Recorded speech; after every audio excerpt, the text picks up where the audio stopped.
periodismo crítico. 9:30. No sé con qué actitud amanecería el señor ministro fiscal general de la República para seguir solicitando, una vez que ya conozca que se han escapado los que han recibido estas bonificaciones vergonzantes, coimas, propinas. Ay, los funcionarios estatales del Ecuador se han beneficiado. Para mí es 35,5 millones, pero siguen insistiendo en 33,5 millones. Yo leí un despacho de la France Press en otro sentido. Veamos quién tiene la razón.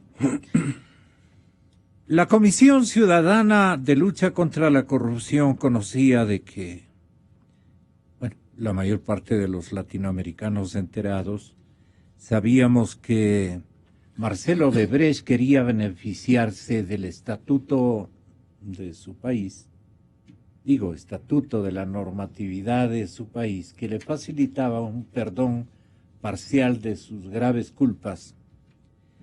Y entonces él estaba informando y tenía listo incluso el de mencionarnos, economista Rodríguez, el de mencionarnos que él había incluso creado un departamento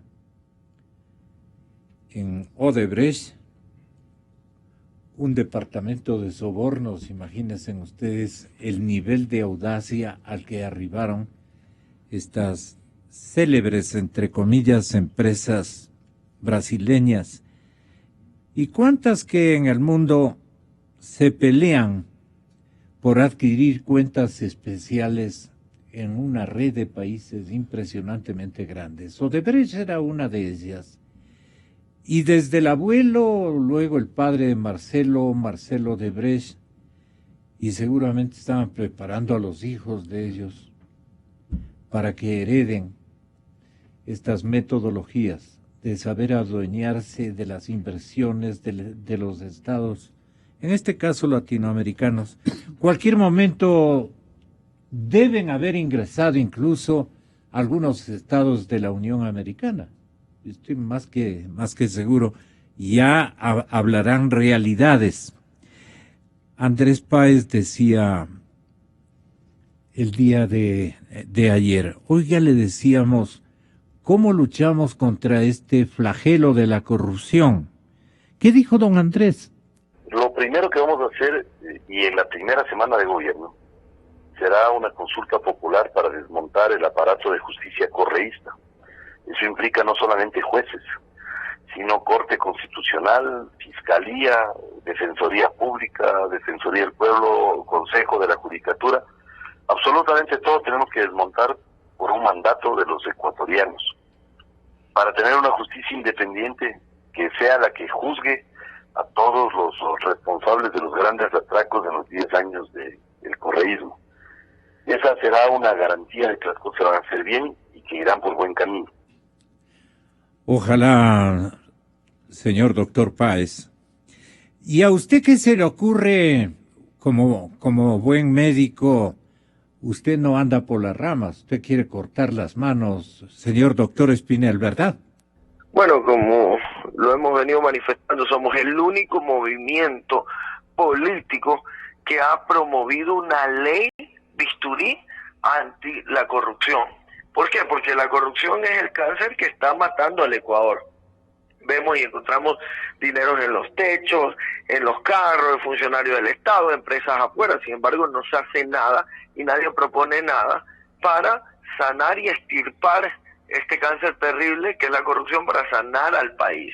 Por eso hemos propuesto esta ley que, por ejemplo, estipula en casos como el peculado, que el actual Código Integral Penal refiere a una pena máxima de 13 años. Nosotros hemos propuesto mínimo 40 años, ¿ok?, con imprescriptibilidad, como ya lo dice la Constitución de la República, pero que puede ser incluso con carácter retroactivo. Esto, nosotros en nuestra manifestación de controlar, nadie lo hace porque todos tienen rabo de paja y los persigue un pasado dudoso. Nosotros que representamos a esa generación milénica, a la nueva generación del Ecuador, lo proponemos con esta ley Bisturí Anticorrupción. Sí, él dijo hay que cortar la mano. Bueno, y el ex fiscal general del Estado y candidato a la presidencia de la República también está con nosotros para decirnos qué le indica debería hacer, por ejemplo, para comenzar, animándole a su sucesor a que no deje que se escapen y de ahí venga y diga que ya sabe quiénes son y que le saluden o nos saluden con pañuelo desde escenarios europeos o euroasiáticos. Tienen a dónde irse porque son panas, especialmente de los que usan esos, ¿cómo llaman eso? ¿Cómo? El burka, pero burka de hombres. Sí. ¿Cómo le va, doctor Pesantes? ¿Qué hay que hacer contra este flagelo de la corrupción? ¿Qué piensa hacer usted si gana la primera magistratura del país, doctor Pesantes? La única manera de parar esta ola de corrupción que desgraciadamente ha sido frecuente no solamente en este gobierno, sino en los distintos gobiernos, es a través de varios mecanismos. Uno de carácter jurídico y otro de carácter educativo, cultural. No hay ninguna otra forma. Entonces, nosotros planteamos instrumentos válidos para controlar la corrupción. Hoy hablamos todo el mundo de corrupción porque se ha desatado, porque son tan inconmensurables los actos de corrupción en este gobierno que a todos nos preocupa. Ojalá no sea una preocupación momentánea. ¿Por qué? Porque desgraciadamente, y si cuantificamos, estudios realizados fuera de este país, obviamente, dicen que en nuestros países entre un 15 a un 25% de los presupuestos estatales se lleva la corrupción. Y en ese gobierno, en los 10 años, han invertido aproximadamente 90.000 millones en obras de infraestructura, entonces es fácil corregir cuánto es el monto de la corrupción. Si solo en un contrato como el de Petroproducción o Petroecuador hay 2.200 millones en ese contrato, ¿cuánto habrá sido las coimas? Ahora que nos vengan a decir que la coima sale del bolsillo de los particulares, de los beneficiarios del contrato, en cohecho o confusión, eso es falaz, porque nadie es ingenuo para creer que los particulares pagan de su bolsillo. Todo sale del delito de fondo que es el peculado, el sobreprecio. En 2.200 millones de dólares, entonces estaríamos hablando tranquilamente de 200 millones o más de dólares. Y no son los 400.000 ni los 2 millones que dicen que han encontrado en Panamá. Por eso es importantísimo para institucionalizar el Estado, para controlar la corrupción, mecanismos tan idóneos como aquel que yo planteara hace 5 años, un poco más también, en la Asamblea Nacional. Ley de extinción de dominio. ¿Qué estarán este momento pensando los que recibieron?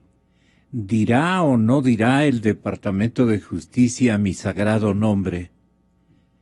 ¿Enunciará el señor fiscal brasileño lo que tiene el copiado de las correspondientes autoridades que han indagado o que han escuchado los nombres que estoy seguro el primer investigador, el primer contacto que tuvo el señor Marcelo Odebrecht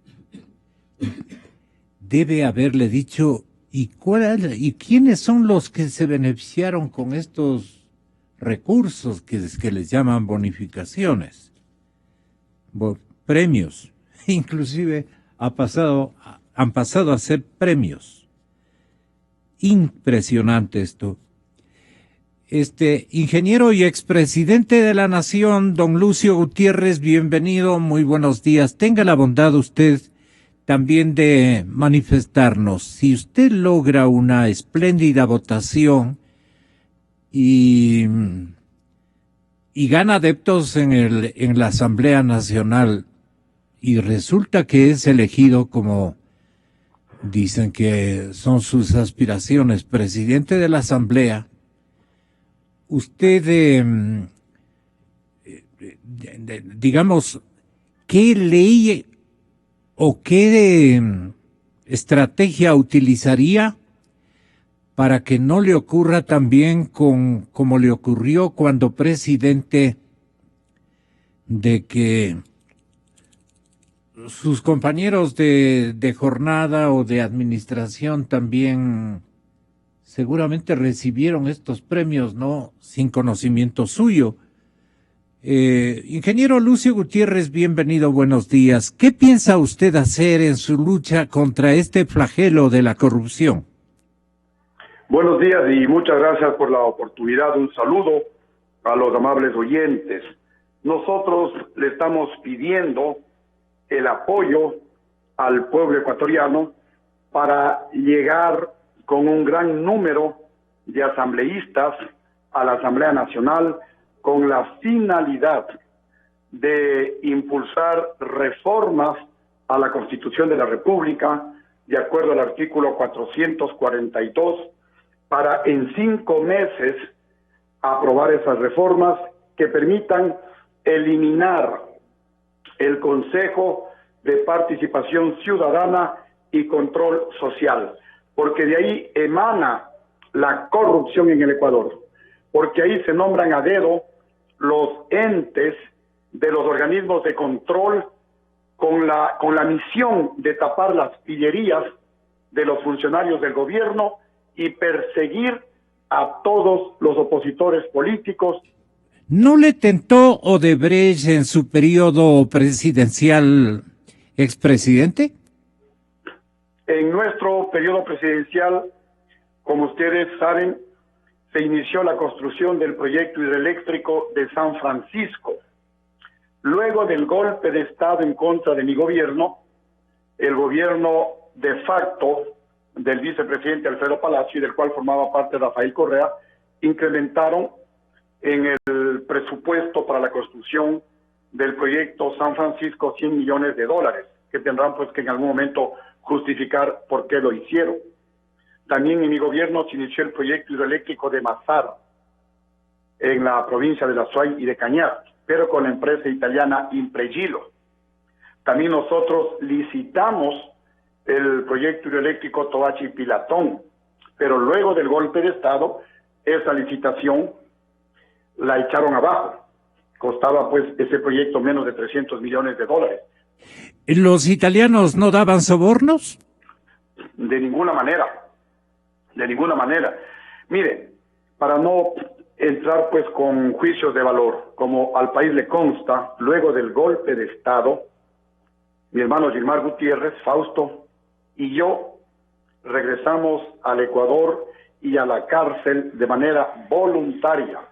A mí nadie me trajo. Yo vine a la cárcel a dar la cara, a decirle al pueblo ecuatoriano, aquí estoy, porque no podía permitir que uno solo de los 3 millones de ecuatorianos que votaron para que Lucio Gutiérrez sea presidente, piensen que Lucio se apropió de un solo centavo del dinero del pueblo ecuatoriano. Estuve 6 meses injustamente preso y a los 6 meses salí y sigo recorriendo el país con la frente en alto y las manos limpias para seguir pues luchando por mejores días para todos los ecuatorianos. Muchas gracias, expresidente, por su bondad. Dalo Bucarán, buenos días. Perdón, colgó. Bueno, tenemos a Washington, a Iván, a Andrés. Ahí quedamos. Mis invitados, le decía, economista Jorge Rodríguez, mis invitados. Les decía, doctor Mauro Terán, les decía también mi invitado de excepción, Marcelo Merlo Jaramillo, excontralor general de la Nación, les decía, ¿qué realmente hizo en América Latina Odebrecht, Jorge Rodríguez? Sí, buenos días y muchas gracias por la invitación. En primer término, hay que considerar que Odebrecht tenía los mejores ingenieros en América Latina. En definitiva, era una compañía que tenía un un respaldo y un prestigio internacional con un trabajo espectacularmente bien manejado. Luego de ello tenía un banco, el Banco de Desarrollo del Brasil, que lógicamente, aparte del ofrecimiento de construcción, venía atrás un capital para financiar las obras públicas que se hacían en toda América Latina. Y tercero, tenía el poder político, porque tenía un monigote que hacía de presidente de la República, el señor Lula, que lógicamente influía políticamente en aquellos países en donde había intereses. ¿Era el lobista ciertamente de la empresa? Pero recuerde usted que cuando es expulsada la compañía Odebrecht del Ecuador, inmediatamente el gobierno brasileño retira el embajador. Y adicionalmente hace cierto tipo de amenazas al gobierno ecuatoriano. Formula amenazas a todo el país. Si es que no se llega a un acuerdo, había el problema de que no nos iban a financiar la carretera Manta-Manaus. Y bajo esa fórmula de la carretera Manta-Manaus nos han tenido engañados durante tantos años que no ha seguido adelante. Pero aparte de eso, también hay que considerar que la compañía Odebrecht, con buenos ingenieros, con capital internacional que nos prestaban y con el poder político, había tenido ya 4 contratos con anticipación antes que acceda Correa al gobierno. Y eran contratos que básicamente habían tenido un largo periodo de incumplimientos. Le digo, por ejemplo, el caso de Carrizal Chone. Le digo, por ejemplo, el proyecto multipropósito Baba. Los demás no, porque son más pequeños, como el aeropuerto del Tena o algún otro que me olvido en este momento. Son 4 proyectos que tenían con anticipación. Y hay que considerar también que luego de la pelea con la compañía Odebrecht y las compañías brasileras,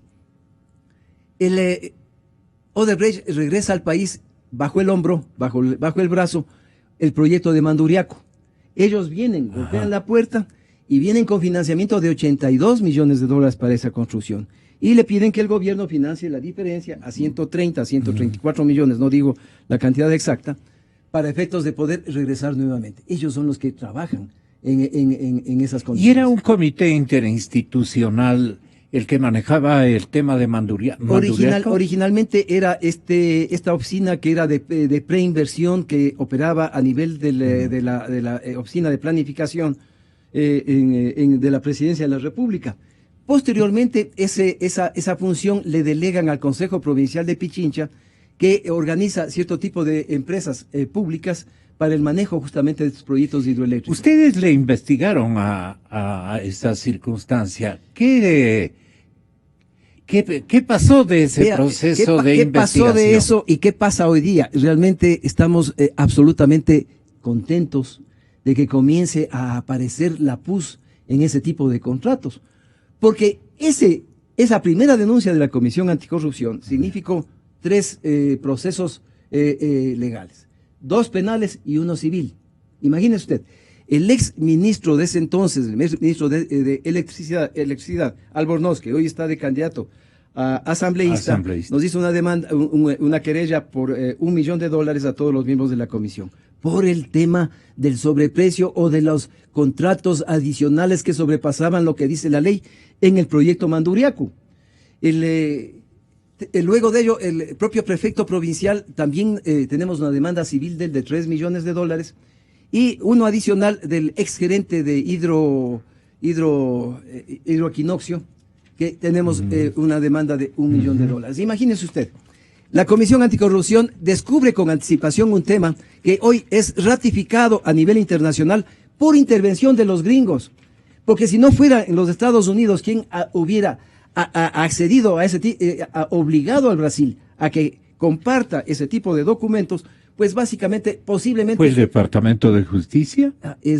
Hay investigadores norteamericanos desde el Departamento de Justicia, exactamente que en el caso de FIFA, en donde se obliga al gobierno brasilero el que provea los datos correspondientes. Pero son datos parciales.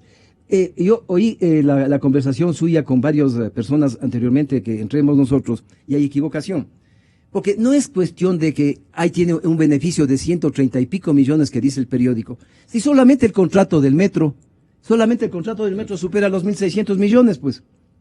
Y todos los demás contratos llegan a cerca de un poco más de los 3.000 Y le millones están de dólares. aludiendo a la primera y segunda, digamos a la primera A la primera fase. A la primera fase. Y los 31 millones de dólares apuntan específicamente no a toda la vida útil de esta compañía o que no es tan útil esa compañía aquí en el Ecuador.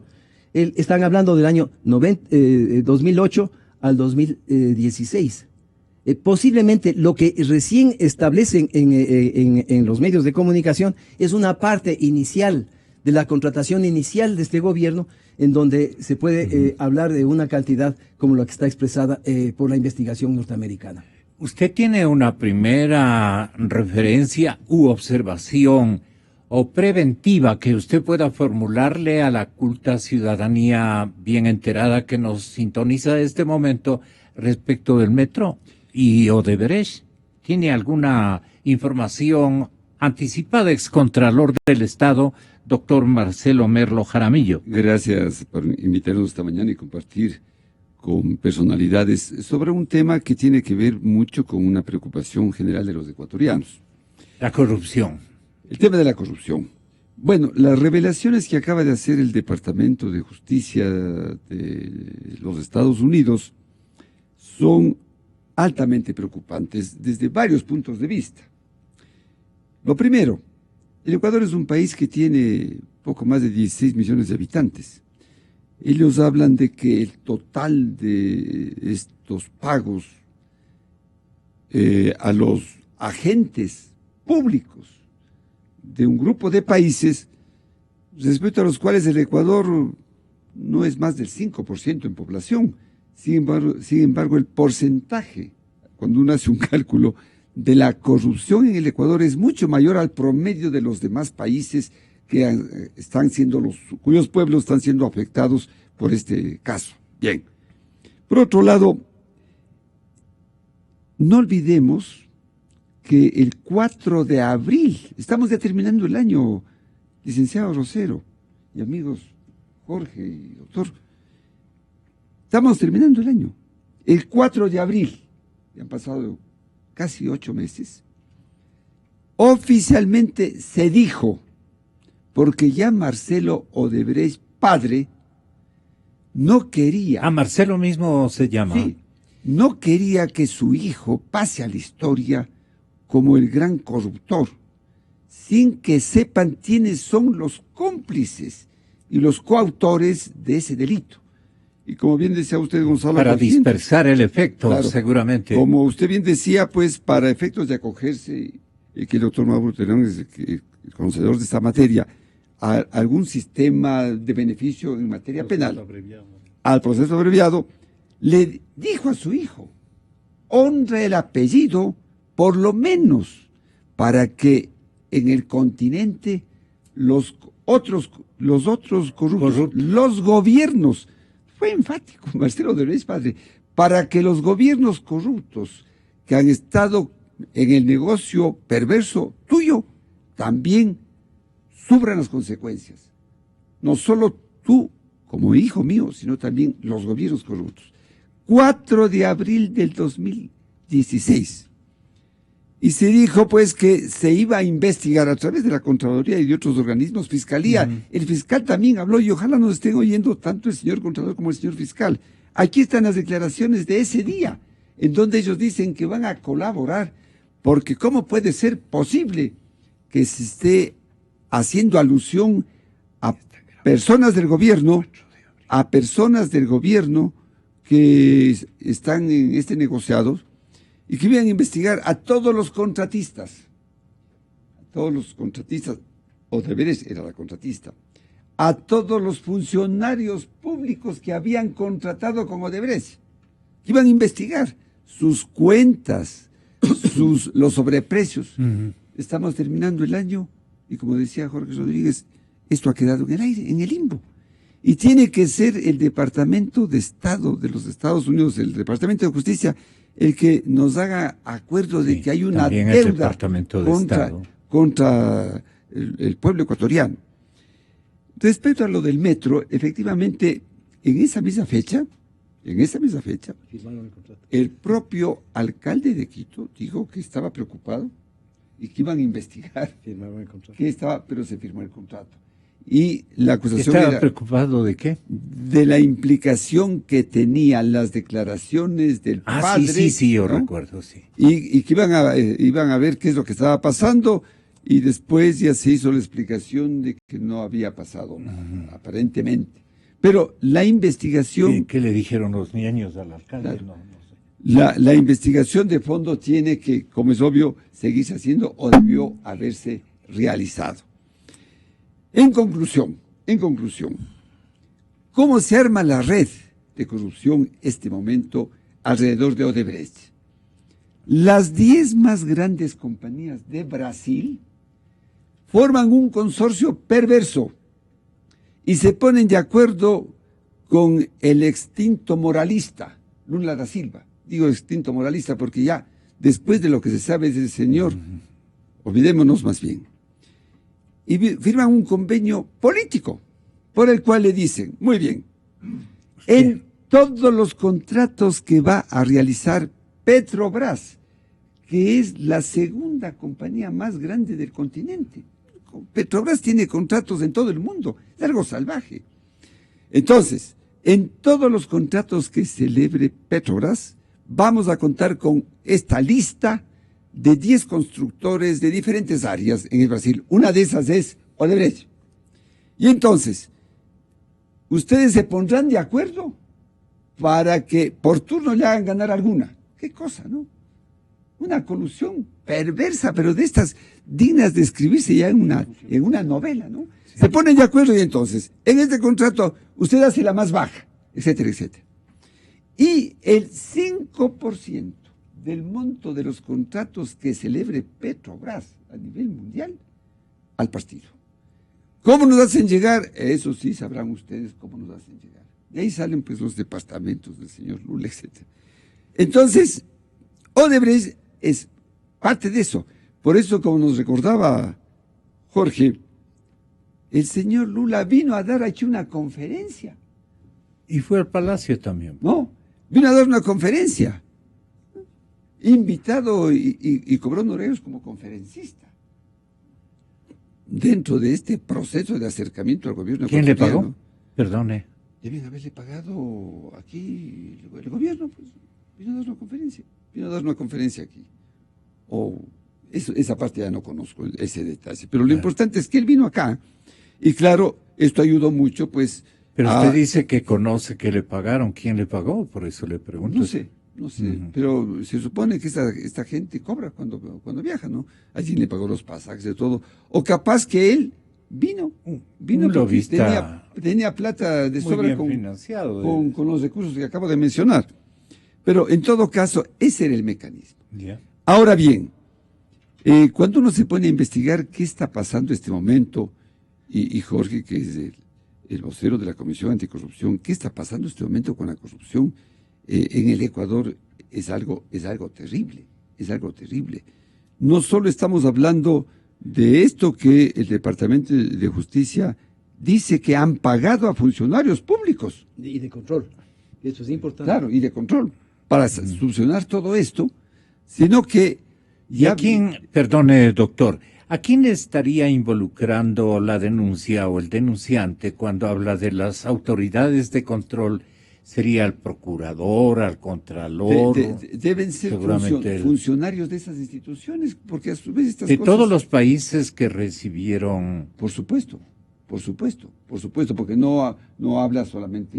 que recibieron... No, específicamente en la parte del Ecuador habla de que una persona en particular dio ¿cómo se llama? La comisión a través de una persona que está encargada del control de ese tipo de contratos.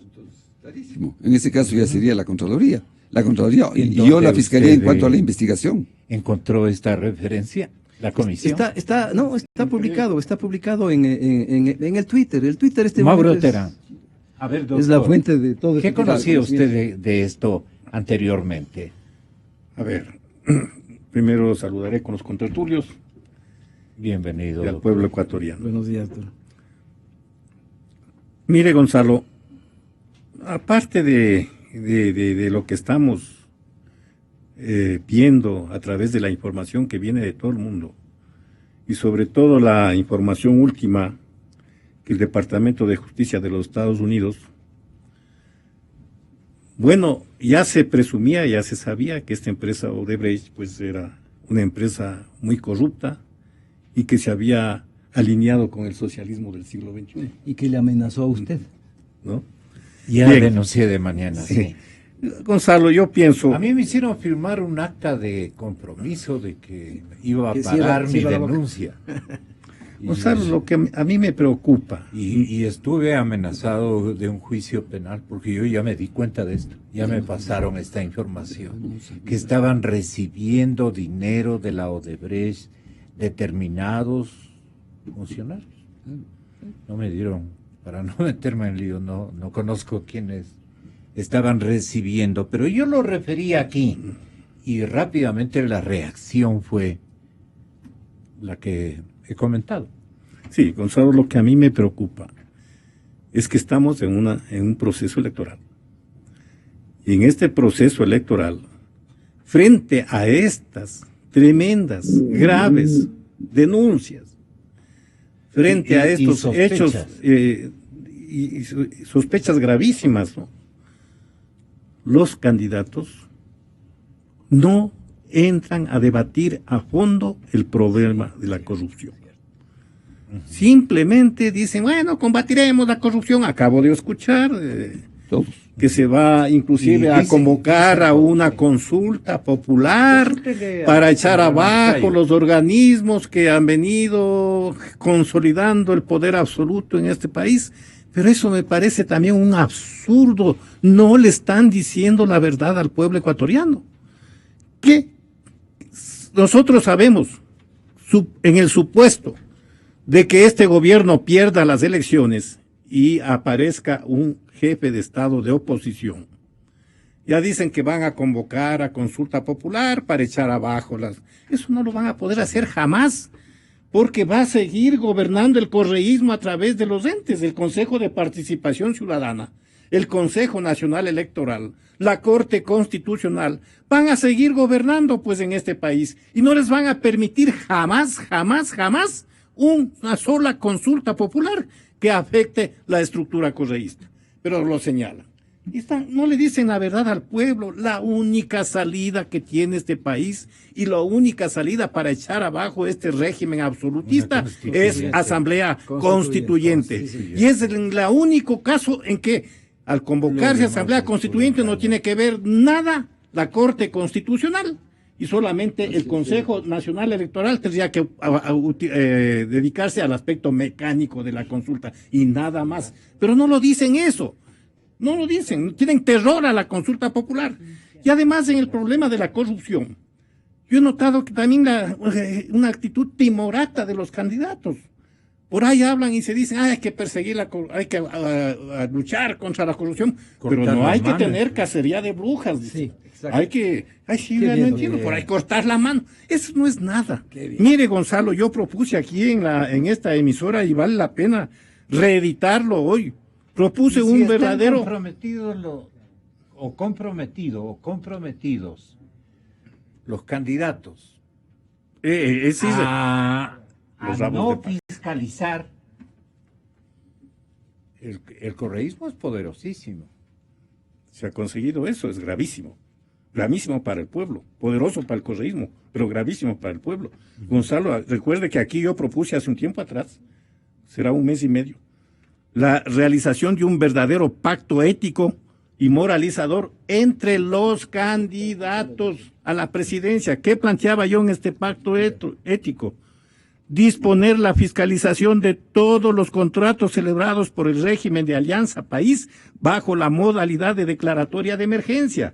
Claro. Disponer la fiscalización de todos los contratos celebrados en el sector petrolero, hidroeléctrico, telecomunicaciones, telefonía satelital, disponer la prohibición de salida del país de los suscriptores de los contratos anteriormente señalados hasta que se demuestre su probidad y solvencia, comprometerse a apoyar la expedición de la ley de extinción de dominio.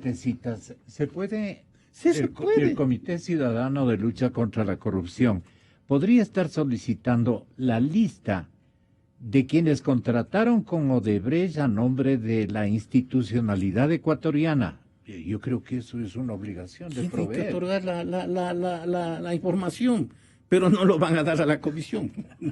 Jamás. Dice, vea, Gonzalo, esto es lo importante, comprometerse a apoyar la expedición de la ley de extinción de dominio que permita al Estado recuperar vía acción civil el producto del enriquecimiento ilícito, bajo el principio de que quien no pueda justificar el origen lícito de un bien, o si lo ocultó en sus declaraciones patrimoniales, lo pierde en beneficio del Estado. Eso es fundamental. Comprometerse a crear el ente administrativo que se encargue permanentemente de la recuperación del enriquecimiento ilícito del no justificado. Conceder acción pública para la denuncia de casos de enriquecimiento ilícito o no justificado, posibilitando que el denunciante positivo y veraz pueda recibir un beneficio porcentual de lo recuperado por el Estado. Es decir, remunerar la denuncia efectiva. Y comprometerse a propiciar los cambios institucionales, legales y constitucionales necesarios para consolidar la independencia de los órganos de control. Esto es lo que habíamos propuesto, pero nadie se hizo eco.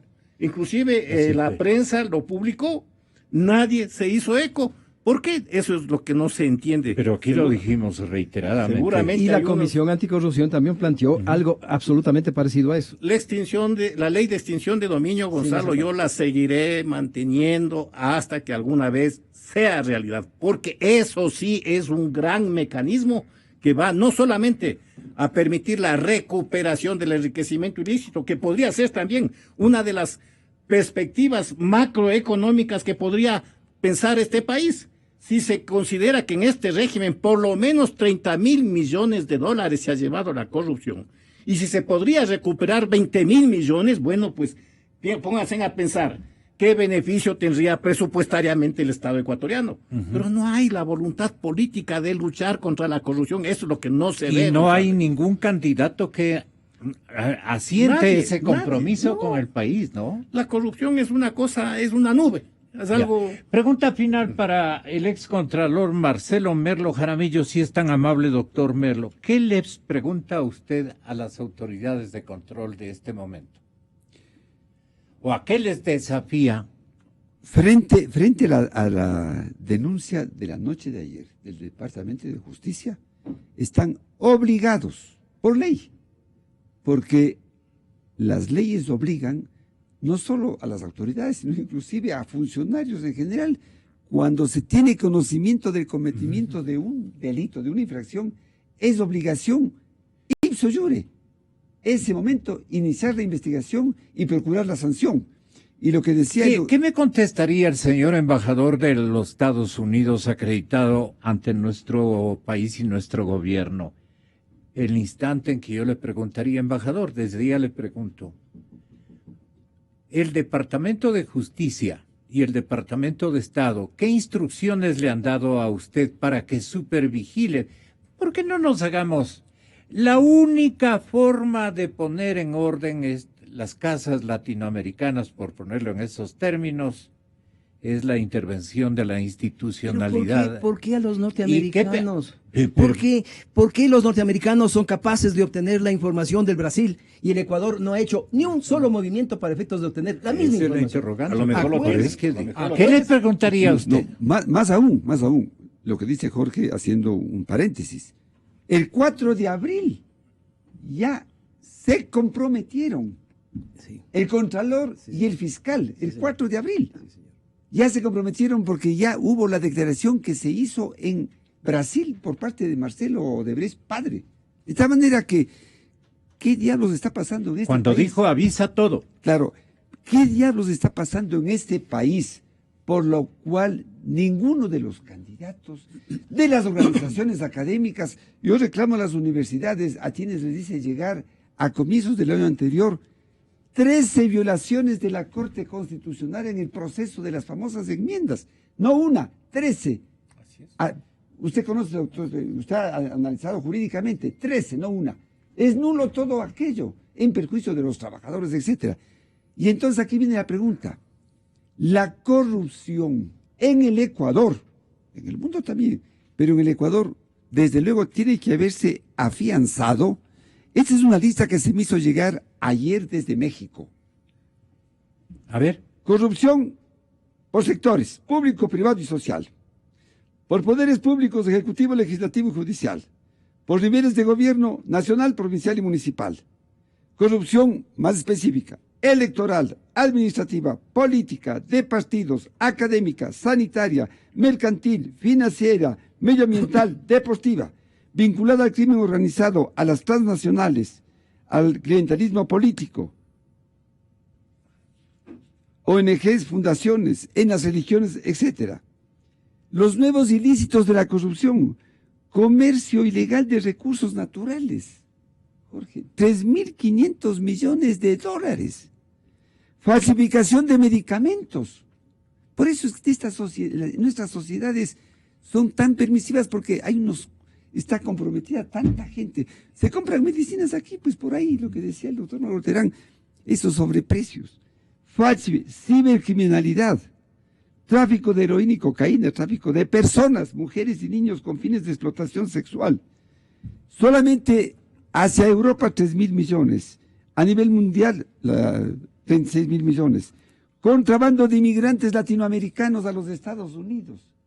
Eso genera la bicoca de 6.600 millones anuales. Les cobran a nuestros ciudadanos para ofrecerles que les van a llevar a Estados Unidos.